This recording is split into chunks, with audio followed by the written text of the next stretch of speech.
तो अगर आप लोग बनारस जाना चाह रहे थे और ये वीडियो आप लोगों तक पहुंचा है तो इसको एक यूनिवर्स का इशारा समझिए। अगर आप लोग लाइफ में डल महसूस कर रहे हैं, स्टक महसूस कर रहे हैं, if you want to do something, but अगर आप लाइफ में किसी भी तरह का फियर महसूस कर रहे हैं तो एक छोटा सा वीडियो आप लोगों के बहुत काम आ सकता है। और बनारस ने कैसे मुझे हेल्प किया, मैं ये इस वीडियो में आप लोगों को बताने वाला हूँ। मैं बनारस को एक नॉर्मल शहर समझ रहा था, जो कि इंडिया की नॉर्मल सिटीज़ की तरह केओस और लोगों से भरा हुआ शहर था। मगर कभी भी मैं जानता था बनारस के बारे में कि इट्स अ स्पिरिचुअल सिटी, मगर कभी भी मैंने फ़र्स्ट हैंड एक्सपीरियंस नहीं किया था। जब मैं बनारस गया तो मैं भी लाइफ में अपने उस फेज़ से गुज़र रहा था जहाँ पर मैं काफ़ी स्टक महसूस कर रहा था। मैं बहुत सारी चीज़ें थी जो मैं करना चाह रहा था मगर मैं कर नहीं पा रहा था। वो फियर ऑफ चेंज की वजह से हो सकता है, या जो हमारी लाइफ में डिफ़िकल्टीज़ आती हैं उसकी वजह से हो सकता है, मगर मैं कर नहीं पा रहा था।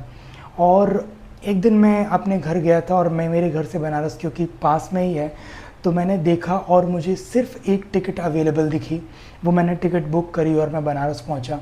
और जब मैं गया तो मैंने काफ़ी सारी चीज़ें सुन रखी थी कि बनारस ऐसा है, बनारस वैसा है, mostly the spiritual aspect of it. और जब मैं वहाँ गया तो वो मैंने महसूस किया, जो पावर कहते हैं कि उस सिटी में है, बनारस में जो स्ट्रेंथ है, जो शिव की जो ताकत है, काशी विश्वनाथ की या एक शिव की जो एक पावर है, आप बनारस की हवा में उसको महसूस कर सकते हैं। जब मैं वहाँ गया और सुबह सुबह जब मैं चाय पीता था, या मैं वहाँ के लोगों से मिलता था, या वहाँ की सड़कें देखता था, या वहाँ के हज़ारों साल पुराने मंदिर देखता था, तो मुझे समझ में आता था एक अजीब सी स्ट्रेंथ थी जो मेरे अंदर आ रही थी।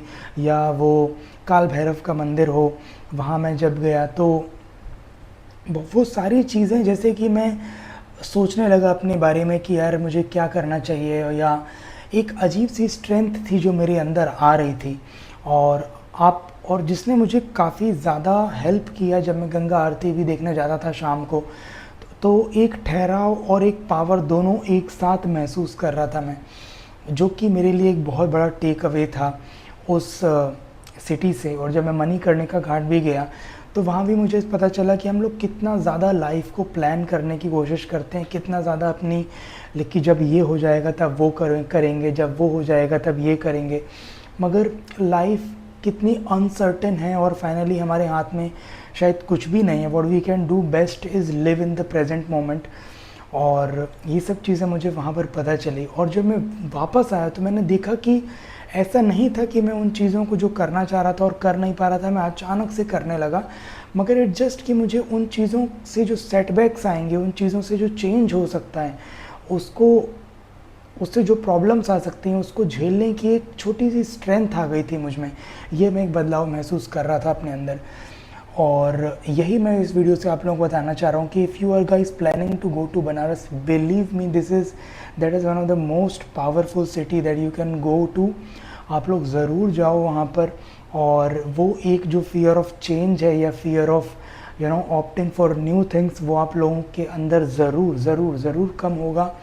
और आप लोग अगर वहाँ जाएं और आप लोगों को इस तरह का कुछ फील हो तो आप लोग ज़रूर इस वीडियो में आके कमेंट सेक्शन में ज़रूर बताइए कि आप लोगों को कैसा महसूस हुआ। या अगर आप लोगों ने फ़िलहाल ही में विज़िट किया है बनारस तो कमेंट सेक्शन में बताइए कि व्हाट वाज योर एक्सपीरियंस।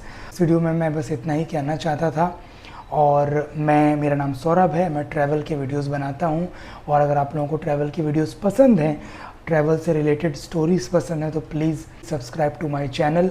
और आई होप आप लोगों को वीडियो पसंद आया।